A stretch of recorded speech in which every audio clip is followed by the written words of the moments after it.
Harlem, New York. 9:23 p.m. Saturday, September 17th, 1949. The autumn air carried the scent of burning leaves and motor oil down Lenox Avenue, mixing with the cigarette smoke that drifted from the open doors of the Savoy Ballroom. The temperature had dropped just enough to make men reach for their overcoats, but the heat radiating from the packed clubs and corner gatherings kept the sidewalks alive with movement. Under a flickering street lamp outside Minton's Playhouse, Ellsworth Bumpy Johnson stood in a charcoal wool suit, pressed to perfection, despite the humidity. No jewelry, no flash, just the thick-rimmed glasses and the steady, unblinking stare that made seasoned criminals forget their own names. Beside him, his wife Mame adjusted her shawl against the evening chill, her patience wearing thin after a night that should have been peaceful. They had just finished dinner at a quiet restaurant on 125th Street, a rare moment of normalcy in a life built on calculated violence and strategic respect. That normalcy was about to end. Across the street, leaning against a fire hydrant with the casual arrogance of a man who had never learned the difference between confidence and stupidity, stood Vincent Slice Torino. 6'2", 200 pounds of muscle wrapped in a cheap sharkskin suit that caught the streetlight wrong. Slice was new money from the Bronx, a collector for a downtown bookmaker who thought Harlem's corners were ripe for the taking. He had been making moves for 2 weeks. Small moves, testing boundaries. Tonight, he had made the mistake of doing it in front of the wrong audience. The disrespect began with a whistle, sharp, mocking, the kind men used to call dogs. "Hey, Johnson," Slice called out, his voice cutting through the evening jazz that spilled from the club. "You and your house girl lost? This ain't your neighborhood anymore." The words hung in the air like smoke. Pedestrians slowed their pace. A few men under the club's awning stopped their conversations. The street itself seemed to hold its breath. Mame's face hardened, then smoothed, her anger sent inward for safekeeping. She turned slightly toward her husband, waiting for an explosion that never came. Bumpy didn't blink. He didn't move. He simply looked at Slice with the detached curiosity of a mortician measuring a corpse. Slice pushed himself off the fire hydrant and walked directly into their path, his right hand resting casually on something in his jacket pocket. As he got closer, the outline became clear, a switchblade, the handle worn smooth from use. "You deaf, old man?" Slice stepped within arm's reach, the smell of cheap cologne and cheaper whiskey radiating from his pores. "I said this ain't your block. Time for you to step aside and let real men handle business." He pulled the knife from his pocket with a practiced flick. 8 inches of steel caught the streetlight as he held it low, the way men do when they've actually used one before. The blade pointed directly at Bumpy's chest. "Maybe I need to carve my initials into you so you remember who runs Harlem now." Bumpy finally spoke. His voice was conversational, almost pleasant.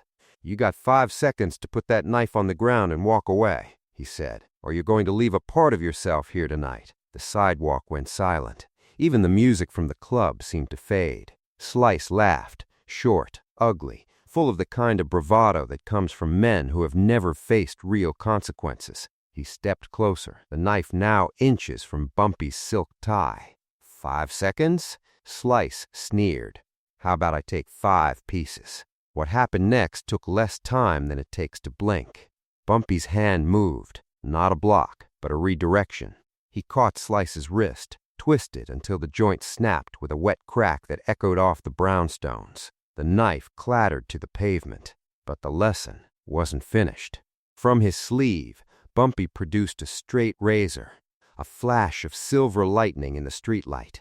One seamless, horizontal arc. By 9:24 p.m., Vincent Slice Torino was on his knees, screaming into the Harlem night.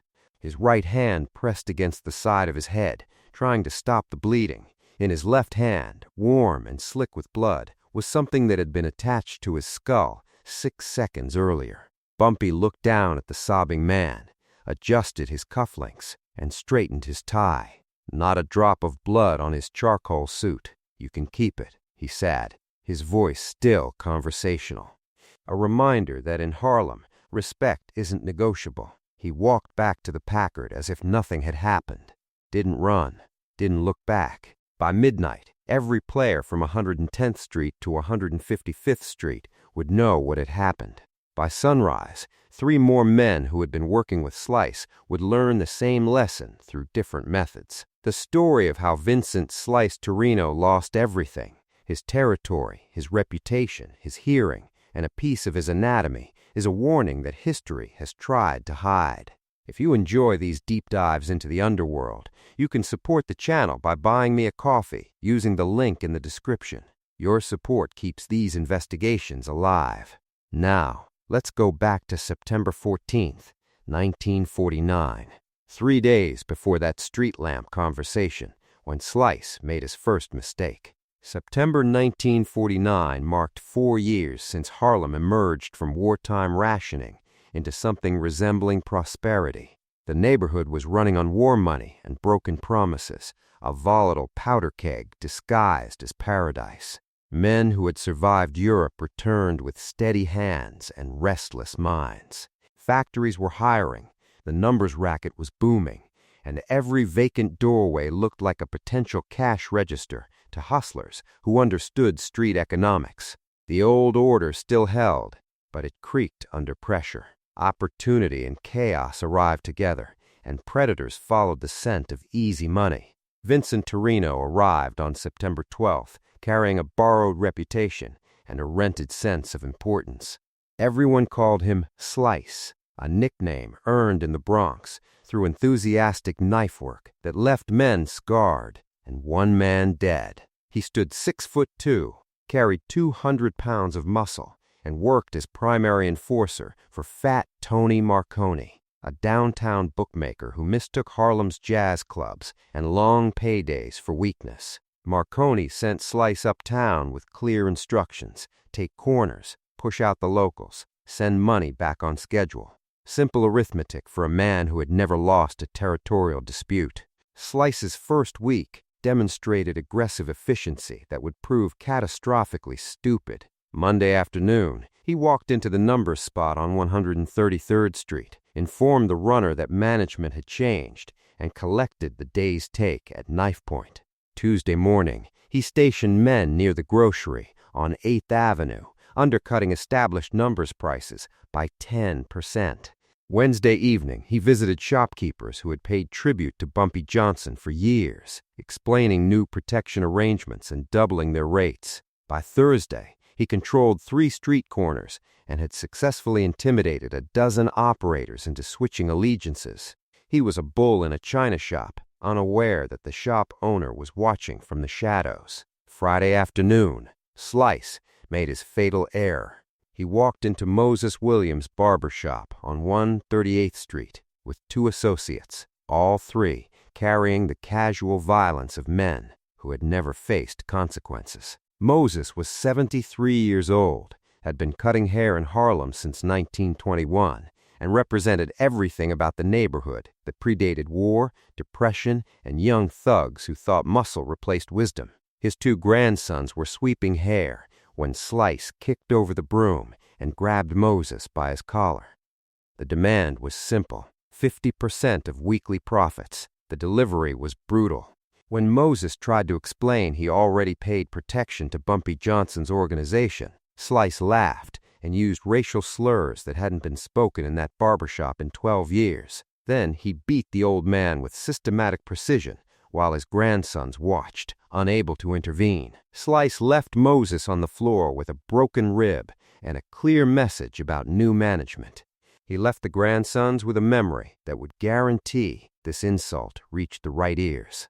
3 miles away, Ellsworth Bumpy Johnson sat at his usual chess table in Marcus Garvey Park, working through an endgame against his Thursday opponent. The September sun filtered through elm trees. His Lieutenant Raymond approached with the careful hesitation of someone delivering bad news to a man who never showed anger. Bumpy listened without interrupting. He asked 4 questions. What time did it happen? Who witnessed it? What exact words were used? How badly was Moses hurt? Raymond answered precisely. Bumpy nodded, his expression unchanged, studying the chessboard. He moved his queen diagonally, quietly announcing checkmate.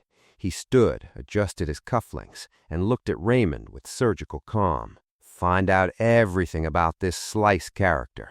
Where he sleeps, where he eats, who he calls family. 3 days. Let him think he's winning. Observation began the moment Bumpy left the chess table. Within 12 hours, Harlem transformed into an intelligence apparatus designed for one target. The network Ellsworth Johnson had cultivated over 20 years operated with surgical precision, disguised as neighborhood routine. Barbers cataloged conversations overheard while trimming necklines. Bartenders documented drinking patterns and loose talk from men 3 whiskeys deep. Street kids earned pocket change, tracking movements, memorizing arrivals and departures with photographic accuracy. Every breath Vincent Torino took was recorded, the information flowing upstream through channels invisible to outsiders, but systematic as any federal investigation. Slice interpreted this tactical silence as surrender. Saturday night, he held court at the Renaissance Ballroom, buying rounds for strangers with money extorted from local shopkeepers, loudly proclaiming that the old king had abdicated without a fight. He upgraded his wardrobe, trading sensible wool for garish sharkskin suits that caught light wrong, gold rings on 3 fingers, a diamond stickpin that looked expensive until examined closely. His volume increased with each drink. The throne was empty, he declared to anyone listening. Harlem belonged to men with ambition now, not museum pieces living on faded reputation. By Monday, Slice escalated from financial theft to structural dismantling. He recruited 4 teenagers from the projects with promises that fast money required no education, just loyalty and willingness to follow orders. That afternoon, he set up a floating craps game in an abandoned storefront on 127th Street, territory that had belonged to Bumpy's lieutenant for 8 years. The game ran openly, aggressively, designed to announce new ownership through visibility rather than subtlety. Dice clattered. Money changed hands. Slice collected his percentage and talked about empire building while standing in another man's kingdom. Bumpy observed this behavior from calculated distance, adhering to a philosophy that had kept him alive while louder men died young.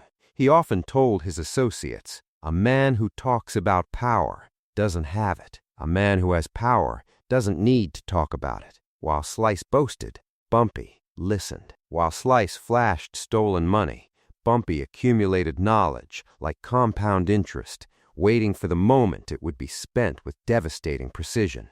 The insult that sealed Slice's fate arrived Monday evening. Moses Williams' grandson was intercepted near his school, given $5 and a message to deliver personally. The words were specific, personal, and suicidal. Slice called Bumpy a museum piece and suggested he should retire before someone put him in the ground where old things belonged. The boy understood he carried poison, but needed the money more than he feared the consequences. Bumpy received this message while dining with his wife Mame at a quiet bistro near Marcus Garvey Park.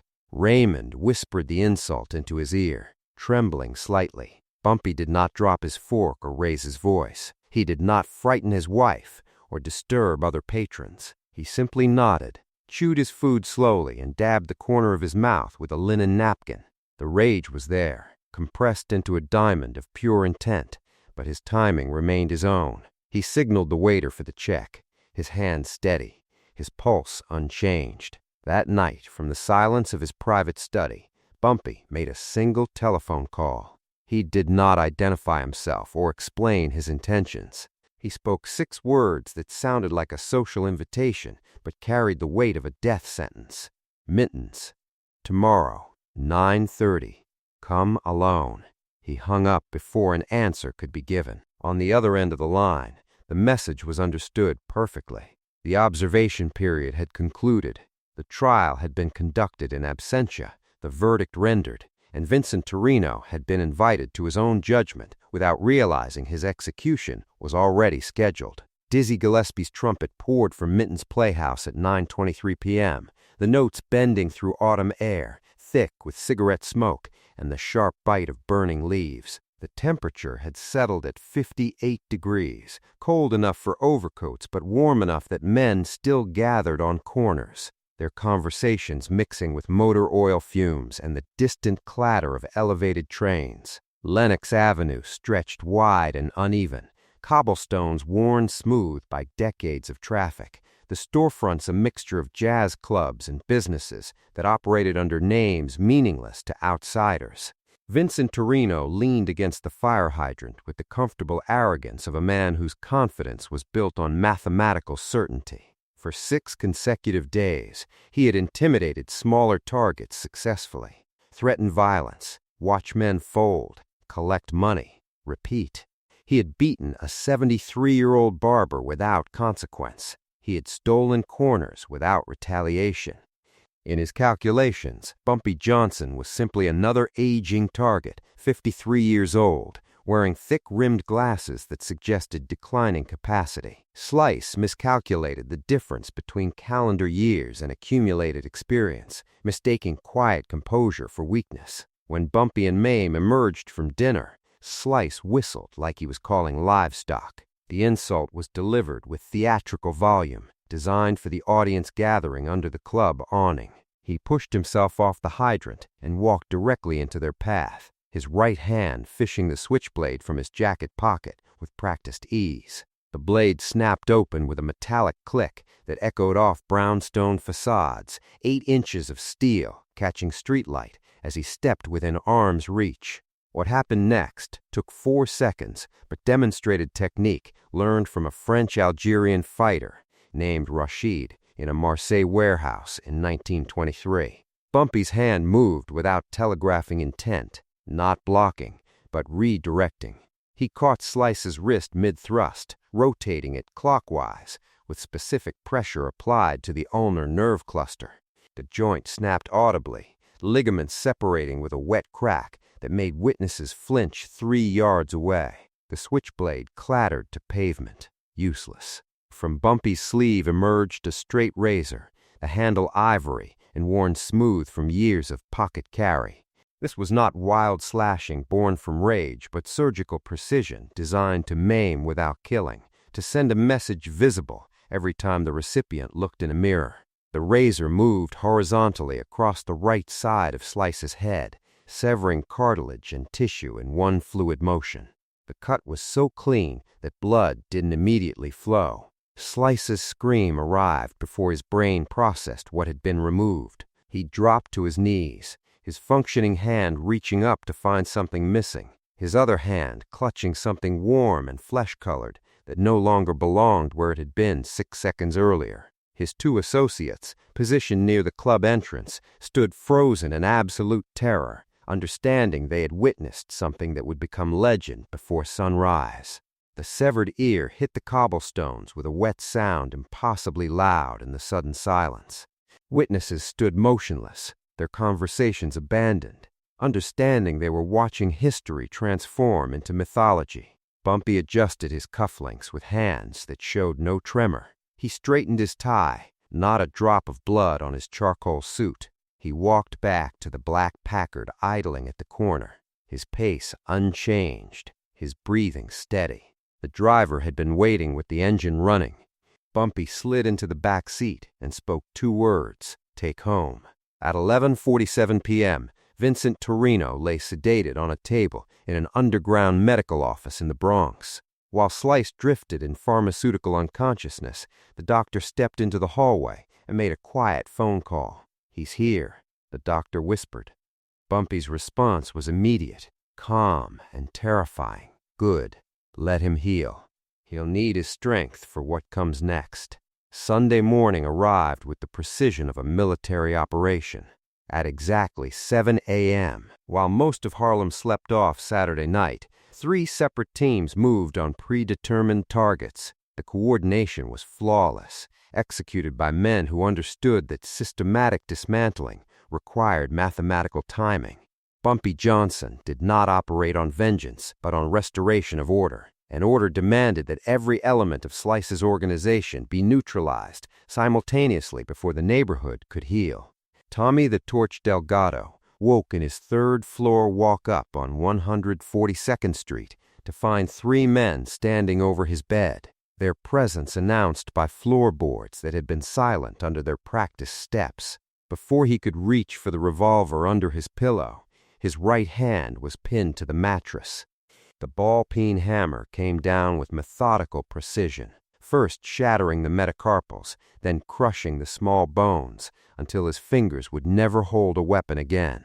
The second hand received identical treatment. Tommy's screams were muffled by a gag that reduced his agony to whispers. When the work was finished, a note was pinned to his undershirt with a safety pin. You watched. You did nothing. Consider this mercy. He was left alive, conscious, and permanently reminded that witnessing violence without intervention carried its own punishment. 3 miles away, Carlos Rivera sat bound to a wooden chair in an abandoned warehouse near the Harlem River, watching his week's collection money burn. The bills had been stacked with deliberate care on a metal drum, organized by denomination like a banker's display. $2,800 in extorted cash, representing every shopkeeper's fear and every broken promise. 2 of Bumpy's men doused the pile with kerosene, struck a match, and transformed Carlos's future into smoke and ash. He shouted percentages, offered alliances, begged them to take the money instead of destroying it. No one answered. The flames consumed everything, while Carlos learned that money earned through disrespect had no value beyond the lesson it provided when burned. Before they left, they pinned a note to his shirt. This is what happens to money earned through disrespect. Jerome Little J. Washington received different treatment because youth sometimes deserved education over elimination. At 19, Harlem born and seduced by Slice's flash, he should have known the neighborhood operated on rules older than his ambition. Bumpy's lieutenant found him at his mother's apartment and delivered a binary choice without threats or violence. Leave Slice's crew immediately and work from the bottom of Bumpy's organization, or leave Harlem entirely by sunset. Jerome looked into eyes that had seen decades of such conversations and chose survival over pride. He reported to Bumpy's operation by noon, understanding he had been granted mercy others would not receive. By afternoon, systematic reclamation was complete. Every corner Slice had stolen was quietly returned to its rightful operators. Shopkeepers who had been intimidated received personal visits from Bumpy's representatives carrying apologies and cash compensation.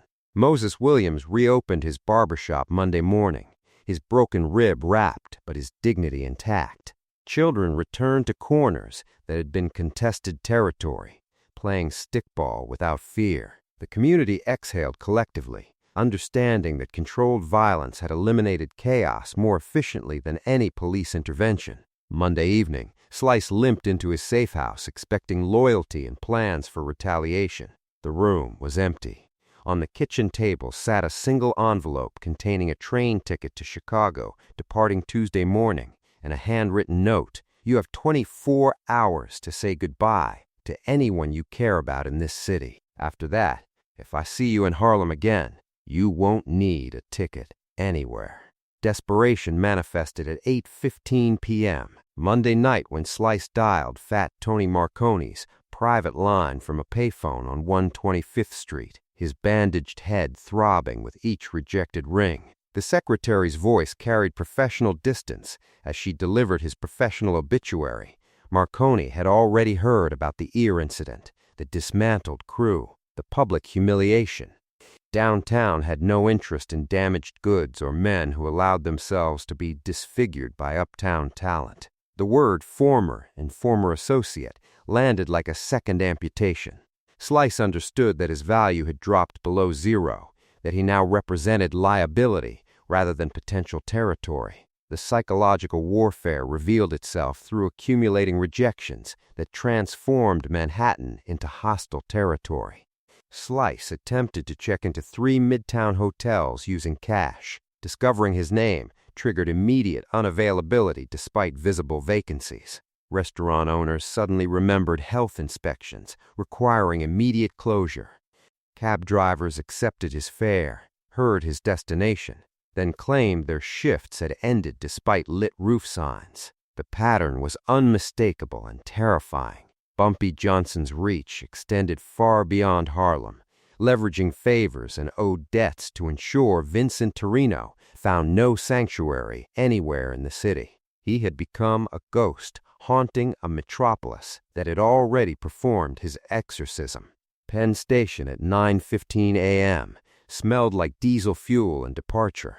Slice boarded the Chicago-bound train, carrying one suitcase and permanent disfigurement hidden beneath a fedora, pulled low. As the train lurched forward, he watched the platform recede through grime-streaked glass, the skyline shrinking into memory. He understood with absolute clarity that he hadn't just been beaten but systematically erased, that New York would continue its relentless pace without him. The machinery of the underworld operating smoothly now that the grit had been removed. This exile reinforced Bumpy's reputation more effectively than any murder could have achieved. While Italian families downtown might have left bodies weighted with concrete in the East River, Bumpy chose punishment that required the victim to wake up every morning remembering his mistake. Dead men become martyrs or statistics. Living men with scars become walking advertisements for the consequences of disrespect. It was sophisticated cruelty, precision over brutality, education through permanent reminder. The economic restoration was immediate and measurable. Slice's operation had been generating approximately $2,800 weekly through extortion and territorial theft. That revenue now flowed back through Bumpy's network into legitimate community businesses, shopkeepers who paid reasonable tribute for actual protection, barbers and grocers who operated without fear. The neighborhood ecosystem stabilized like a bone properly set after dislocation. Thursday afternoon, Moses Williams visited Bumpy's office above the pool hall, bringing his grandson, who had delivered Slice's insulting message. The elderly barber expressed gratitude through dignified handshake. The boy apologized with trembling voice, explaining poverty had made him stupid. Bumpy accepted both gestures with quiet nods, then gave the boy $20 and instructions to report to Raymond for legitimate work. 3 weeks later, a young dealer from Newark made inquiries about establishing operations in Sugar Hill. He was brought to meet Bumpy at the same restaurant where this story began. The conversation was cordial, professional. Two businessmen discussing territorial arrangements over coffee. Bumpy asked one question. "Have you heard the story about the man who pulled a knife on me?" The dealer nodded nervously, his hand unconsciously touching his own ear. Bumpy leaned back, smiled slightly. "Good. Then we understand each other." September 1949 marked the precise moment Ellsworth Johnson transcended local crime boss to become untouchable legend. For 2 decades he had operated as Harlem's primary organizer, respected but still tested by ambitious challengers. The Slice incident transformed him into something approaching mythology, the pivot point when younger criminals stopped testing boundaries and started studying his methods like sacred text. This wasn't merely street justice, it was a coronation conducted in blood and surgical precision. Rivals no longer just feared losing their lives, they feared the humiliating exactness of his judgment. Understanding that Bumpy's reach extended far beyond physical violence into psychological warfare that could erase a man's existence while leaving him breathing. The story mutated as it traveled through barbershops and basement bars, each retelling adding embellishments that obscured actual events beneath layers of creative exaggeration. Some versions claimed Bumpy removed both ears while smoking a cigarette. Others insisted he carved his initials into Slice's face before the exile. One particularly elaborate account suggested he made Slice crawl down Lenox Avenue, searching for his severed flesh. The truth was simultaneously more restrained and more terrifying. One surgical cut, 5 seconds of violence, systematic dismantling of an entire operation without a single murder.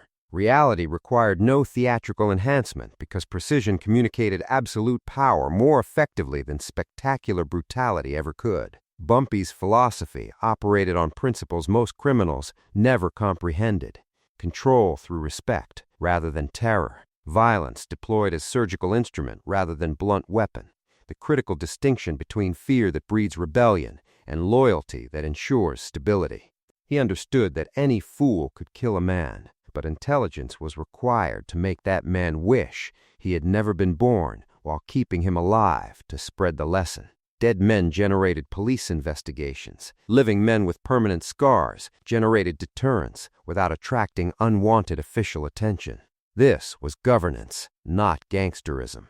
Vincent Torino never saw the Hudson River again. He spent 18 years in Chicago, working menial jobs that required no public interaction. His disfigurement making him unemployable in positions requiring customer service. He died in Cook County Hospital in 1967 of heart failure, 18 years after his exile. His obituary listed no survivors, no accomplishments, no mention of the 2 weeks when he thought he could conquer Harlem.